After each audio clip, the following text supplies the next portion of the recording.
Boom, coming in hot, Chinchy. How we doing, brother? Dude, third location in 3 days. You slept in three different beds in the last 3 days. Is this correct? There's laundry behind you and everything's going on. Dude, I've been at Sarah's aunt's house. Then I was at the hotel, and then today I'm at Sarah's sister's house. So yeah, it's Wow. absolute anarchy. Holy But it's good moly. though. I like it. It gives me some action. Is that, they put baby in a corner? You sleep? Are you sleeping in that laundry room there? Is that your bedroom? No, they made it a bedroom. Now, look at this. They got a bedroom Oh, here. dude, that's a nice They bed. just had they got two little ones. They got Oh, yeah. Nice Gunner, I TV. believe, is like almost 3. They have a little baby Sydney. She's upstairs now. So yeah, now that's why I'm in the basement because Sydney's upstairs sleeping. Nothing worse, dude. They also have this dog, and the dog's name's Jeff. I love human named So animals. you come in, and usually Jeff is this little dog, just like, and I'm like, when I came in, I'm like, it didn't bark. So I'm, where the hell's Jeff? So Ashley walks in, and she's holding Jeff. I'm like, first time ever, Jeff hasn't gone ballistic when people Wow. walk in. You know what I mean? He's that little dog that thinks he's like, he's Yeah. Dustin Pedroia. You know what I mean? Like, Yes. he's Yes. like he's the Dustin Pedroia of dogs. He thinks he's 6'4", 300 pounds, but he's really freaking 5'6", Dude. you know, a buck 70. That's how Stu is. You see how big my Macy is, right? She's got to be 65 Oh pounds. yeah. Stu Monster. Stu will walk right up into her snout and go, Are you- and Macy turns and runs away. I swear it's the craziest thing. Like, we're like, one day, godly gee, I can't believe he Dude, does it. you just gotta bow up on people. So you gotta look the bully in the face Yeah, and just yeah. meow right in their Exactly. face. I used to say when, like, when everybody's stupid in high school. When I used to like get into like fights, I would always be able to alleviate them by going, "Why do you think I'm still standing here?" Because like I'd usually get into a fight like an idiot with somebody who's like 9 inches taller than me and had like 75 pounds on me, and be like, "Why do you think I'm not scared of you? That's all you need to know. Why do you think I'm not scared of you?" Meanwhile, I was shitting my pants the entire time, and it was just a bluff, and it worked every time. It was like going all in with a pair of twos every time, but it What's worked. the biggest fight? What's the biggest fight you've ever gotten Dude, it's true. Oh, I think I've told this on the show before. Columbia University. This was a baseball fight. Columbia University, which is Barry Bulldogs, I think they were. Barry University. Everybody on their team was either built like Pudge Rodriguez, like short and jacked and stocky, or Jose Canseco. They were like humongous people. And the fight got so bad that the one of the players on the other team was arrested because he was swinging a bat at all of us. in? Oh my god, Dude, it was unbelievable. It was unbelievable. What about you? What was the worst fight you ever got into? dude! One of the biggest fights I ever got into right before I went to the Cape Cod League in 1994. We went over my buddy Dave Baps, who was a good buddy of mine. He from Richmond, but he lives in Pittsburgh. So we were all home from school, and my buddy Jay Adams, who's like one of my best friends, roommate in college, played at Richmond with him. He's my financial advisor. He's a big part of my life. He's always getting in fights, dude. Like I remember, dude, Dave Matt. There's here's always the one friend. There's always one friend that's dude. going to This is start a fight. Keep dude, going. this is. Dude, I have a few fight stories really quick, but I'm gonna go back to Richmond really quick because dude, Dave Matthews, the Dave Matthews Band, and I think I've said this before, dude. They were a local band in Richmond. So every Wednesday night we used to go see them play at the place called the Flood Zone. Yeah. Literally, it was a local I bar. have like 6 Flood Zone bootleg tapes from back Yeah, then. dude, it was incredible. It was incredible. I believe that song, "The Warehouse," is the warehouse is about the Yeah. Flood Zone, the little warehouse. So, dude, our freshman year, we used to have bootlegs from that Dave Matthews. We'd be like, same guys that are in the band. Dave Matthews in one of the bootlegs says, "Please come closer to the stage because no Oh one's my there." God. But by my junior year, bro, is that when they released their first album called, I think it was "Remember Two Things." Yeah. Dude, it was like first it was like $4 to get in freshman year. It was $10 junior. We're like $10. Crazy. You can't afford that. You know, it's crazy. So, bro, we go in the one day. It's packed, and they're playing ants marching. All the little ants are marching. Yeah. No, I think the song they were playing was "Seek Up and Emotion Emotion." and your cup Yeah, and is your cups up. So, overflow. dude, we're over in the corner and we're having a good time. We're like 3 rows back. It's a bar, so you're not 3 rows back. It's everybody's packed, right? And I remember Jay's like, "Hey, man," he's like, "Case, you got my back?" I'm like, "For what? Back for what?"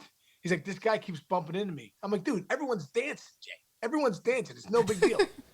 Bro, next thing you know, before I could say everyone's dancing, Jay turns around and boom, punches this kid right in the face. Dude, anarchy ensues. Here comes freaking these two guys, buddies. Boom, boom. Now Dave Matthews stops the concert, dude. Stop. Stops the show. Yeah, it's on the bootleg, dude. I have to see if I Stop. find the bootleg. It's incredible. He stops. He's like, "Seek up and emotion, peace, my brothers, peace." This is what he said. He stopped. He's like, "Let's not fight. Let us not fight." Meanwhile, Jay's just freaking wrecking people. Boom, boom, and I'm like, "Oh my god!" I'm trying to get in there. Now it's like, the Dave Matthews in the bar. It's mayhem now. Other two dudes right. So anyway, one of our buddies, Justin Spain, who was like a friend of ours, is just trying to break it up, right? So he pulls Jay's arms back like this, dude, and it was like slow motion. I couldn't get there quick enough. Spain's got Jay's arms back, and his face is just exposed. And this dude comes up and just goes, boom, and clocks him right in the nose. His nose shatters into 55 pieces, like goes to the right of his face. Blood goes everywhere, dude. So we're like, well, next thing you know, we're getting escorted out of the place. Oh my obviously. God. So me and Jay get escorted out. These dudes get escorted out. They end up, it was one of them, it was like a scene from a movie, chicks. They're driving away. Jay's all bloody. I'm like, we're like, what the heck just happened? Jay had a cannon of an arm, dude. He was like an outfielder, a cannon of an arm. And for some reason, there was like a bottle on the ground out in this alley. He picks it up. The car is driving away, Chintz. You cannot make this stuff up. It is so far away. I want to say it's 40 yards away, ripping. Jay takes this bottle and throws it at the car. And it just, revolution after revolution, boom, it hits right in the back of the windshield, dude. I mean, straight through right in the middle, dude. And it hits it. The back of the windshield spider webs, and they turn left. It was like a secret movie. They were going, yeah, I watched this. I was like, dude, you couldn't do that. If you tried that 1,000,000 times, you couldn't do that again. It was incredible. God, that's a crazy story. That is You know what I always wondered? This is the last fight. No more fighting. We don't condone fighing here at Amir's office. Yeah, we don't condone. No condone fighting. I haven't thrown a punch since then. Do as I say, don't do as I do. I always wondered, guys like you, see, like little people like me, like you got to be scrappy, and you're always like wind up in the middle of a mess and fight stuff. I always wondered how big guys like you and bigger, like why anybody would ever fight you. Like I always wonder, like my dad used to say, because my dad used to be a bouncer in Queens. And he's like, the only guys I was scared of, because my dad was 5'8", he's like, the only guys I would ever like kind of go like this with were guys my height. And he's like, because the big guys never had to fight. A lot of the big guys never have to fight. And I always wonder that. But then when I see you, like in those Boston Red Sox brawls, I'm like, dude, this guy knows how to throw a haymaker as well as anybody I've ever seen. I didn't like fighting, but I found myself in the middle of something just in college, a couple of times in the big leagues. But just because you're like, more like you're backing your friends up, you know what I mean? When they tell you got my back for no reason. The wimpiest fight between two of the biggest people I've ever seen in my life was when it was, I believe it was Larry Johnson and Alonzo Mourning, who are two of the biggest human beings in the history of the world.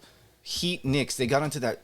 They went to fight, but they were like slapping hands, like, because I can't imagine anybody has ever fought a 6'11" man who weighs 265 pounds and is one of the greatest athletes of all time. So, like, they didn't know how to punch. That was when Jeff Van Gundy dove out and tackled. Oh, yeah, grabbed on the leg. And got his head, and he's just being dragged around while they beat each other up. Dude, I remember when Jim Thome the one time, Thome went out and charged Real Cormier, and they were like best friends, dude.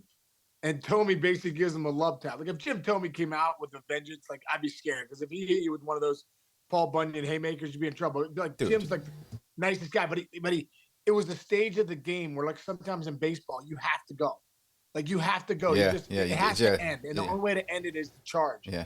And then Jimmy got charged, and he takes Cormier down, almost like he was like, "You all right, buddy?" You put him in like a headlock. You all right? Everything all right? Jesus. That was like Robin Ventura didn't want to charge Nolan Ryan, but I asked Rob Ventura about charging Nolan Ryan. I said, "RV, what were you thinking?" He goes, "Dude," I go, "What were you thinking when you're running out there?" And he thought to myself, he goes, "I thought, as I'm running out there, this is one of the dumbest things I've ever done. What am I doing?" But I was like, he's like, I'd already committed to run out there, so I had to do it. And he's like, no one just started pummeling me. Oh my God. I'll tell you one last one. This is really cool. Sidney Crosby. Remember the NHL did kind of like what the NFL does for a couple of years with the, you know how the NFL does, what is that called? That great show they do right before the season starts, Hard Knocks. The NHL did that a couple times, like leading up. I don't know if they still do it, leading up to the Winter Classic, and they were following the Penguins around. And this was the coolest thing ever. Crosby they're playing. I forgot who they're playing, but Crosby gets checked, and he's mic'd, and he gets checked up against the boards, and he goes, "Hey," he turns to the guy who checks him and says, "Hey, we got to fight." And the guy's like, "Dude, I'm not fighting you. You're Sid Crosby." And they're talking like during the game. He's like, "We got to do it, bro." He's like, "We have to do it. We just have to do it." The guy's like, "All right." And then all of a sudden, they just drop their gloves and they're fighting as like friends. Like, and for your point, like it was like for some reason they had to like that fight had. He had to fight the guy, otherwise the game would have gotten dirty or something. It was very crazy, very interesting. That's incredible you said because it tells me one more story pops into my head. Mike Rupp, you know Rupper, unbelievable NHL career, dude. Rupp's huge, 6'4", funny, 6'5". great guy, by the way. Yeah, super funny guy, does a great job at NHL Network. But he was a fighter. He was a big fighter, dude. I went to Haiti with him one time. Me, him, and Max Talbot. We went out to Haiti, years ago, probably like 9 years ago, 10 years ago. And so we got a chance to talk a lot. And I'm like, Rupper, what was it like in those fights? And I go, and he told me a great story. He said this one guy came up to him on one of the face-offs. They're on the side face-off. Yeah. He goes, "Hey, Rupp." He goes, "Listen, man." He goes, I'm been struggling lately. I'm not doing much on the ice. I'm about to get released. Can you fight me? I need to fight. Like I need to fight. And if I fight you, it's going to give me some clout. Mm-hmm. Rupp's like, "Dude, I don't want to fight." He's like, "Come on, please, man, please." Like, "All right." He goes, I'll fight you, but I'm not going easy on you. So, dude, he said they go off the ice. They come back on the next shift when they go at it. Face up, bam, they drop the gloves. And he says they just rub throwing haymakers on this guy. And they go at it. It ends up being a good fight. But and then after the fight, the guy's like, "Thanks, man, thanks." But, dude, throwing haymakers and then saying thanks. It's unbelievable. Well, hockey players are totally psycho different. The best is after the fight's over and they're all clapping for you both. Like they tapping the sticks, like "Good fight, good job, fellas, good job." Both teams. It's like it's the most unifying. It used to be the most unifying thing in hockey. It's the craziest thing. My little cousins play hockey, and they're maniacs too now. Like I'm never worried about my cousin James ever getting into a fight because he's been playing hockey since he's like 5 years old, and he's all jacked now. And I'm like, "Oh, he'll be fine. he'll be fine." So anyway, funny. Different world. So we got a couple of things we were going to talk about today after we got into this awesome machismo fight conversation. But you're locked in right now. Off season is very slow in baseball. It's starting to get slower and slower. But we haven't really fade. Yeah, we haven't hit up on the new rules. It's may as well do that today. You got the pitch clock, we got the 18-inch bases, and we got the shift. Yeah. Pick one to start with. What do you got? Well, I think we're going to talk about that on MLB tonight on MLB tonight. So tune in tonight, 5 to 6. Me, Dan O'Dowd, and Robert Flores. Nice. Anyway, I think, dude, I like these changes. We were going to do something. Matter of fact, we were supposed to do a rules change show today with Theo Epstein because Theo was a big part of these new rules.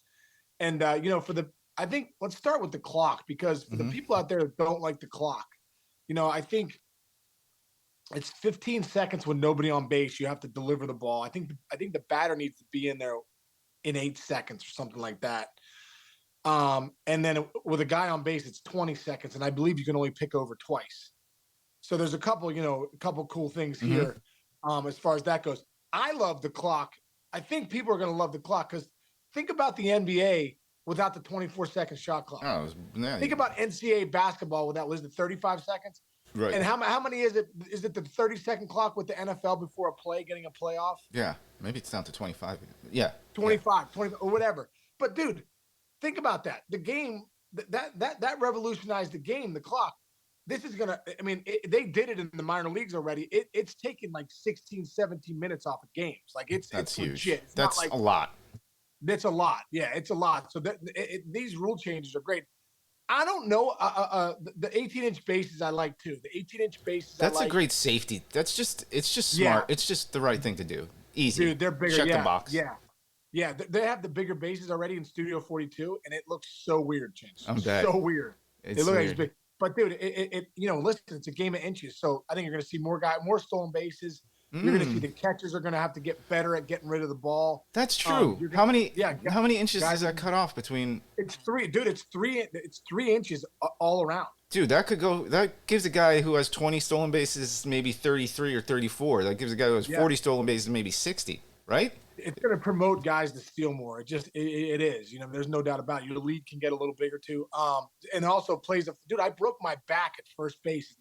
2006 with the Pirates, I broke my back on a play at first. Oof. John Mabry hit me with an elbow. I was too close to the base. My fault. I was on it. It was trying to make a pick, but I broke my back. Like, because that base is tight, dude, for collisions over there. That, you always see. So I think this is going to help with first base safety and also the runners down the line. Yeah. It's going to help with that, no doubt about it. It's gonna help that. So Yeah. I like that. The one thing I'm not sure about, Chinch, is the shift, because I do like it. I do like it because I think pulling guys to one side is, whatever is okay. That's not that fun to see a guy hit these big home run hitters hitting rockets into this shift. But also too, would it have happened naturally? Because I think this last couple of years, you're starting to see guys go the other way more, beating the shift, and eventually that brings that shift back because you got to respect that. So I'm just wondering if, what other rules are they going to say? Well, the game has naturally gone here. We don't like that, so we're going to put another rule in. Yeah, that's a good point. Like, and then just all of a sudden, when do you stop making these rules up to stop the way the game's evolving? No, it's a good point. There is a fine line that has to be walked between like the rules committee and games plays committee. We mentioned this guy before, but Chris Marinak is a really smart guy who's in the league office and has a lot to do with this kind of stuff. And I trust that dude because he's super smart and he's had great ideas about things.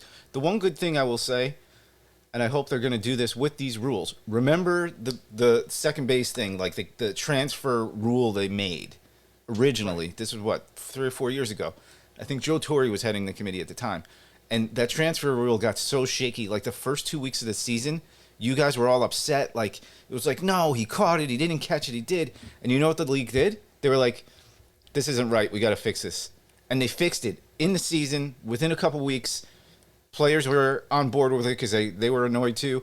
And just because you make the rule doesn't mean you can't change it, So right. Hopefully in the back of their minds, like you say, if this shift stuff isn't working or it's making the game seem screwed up, they get into the room, you get Tony Clark and the commissioner in the room, and both sides agree that this isn't working exactly how we thought it would, and then make the change, make the adjustment. Maybe it's not, oh, okay, we're just going to get rid of the rule, but maybe it's like, oh, no, we realized when we see it, this is how. It's the same way, like, it's funny, when people invent game shows. We did that one game show that one year at MLB Network, right? Oh, yeah, that first year. Oh, it was so great. It was so much fun. But, I learned from this guy. This dude had done some of the bigger game shows in LA, like, in history. Like, and he was a game show producer guy.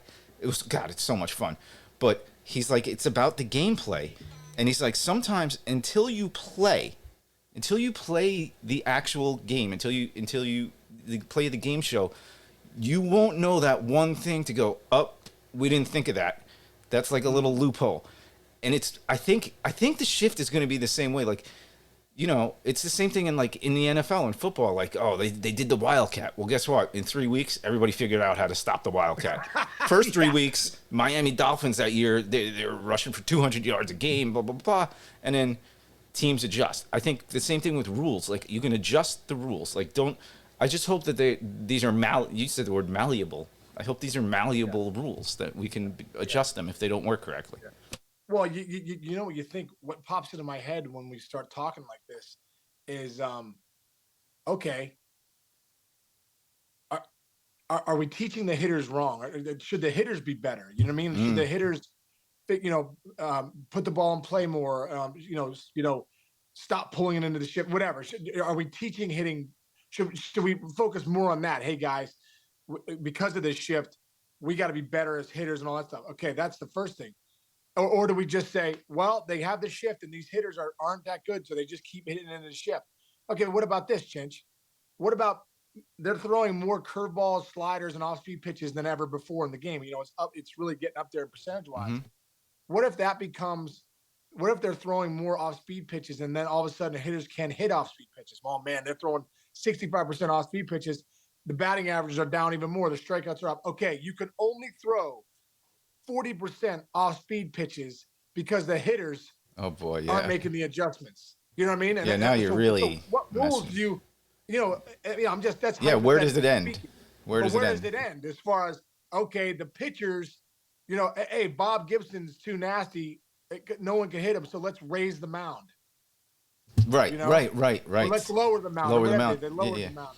Yeah. Yeah. So like, you know what I mean? Like at some point, you can't just change things because the Yeah, hitters you and can't pitchers, change for the you sake of guys aren't change. making adjustments. Yeah.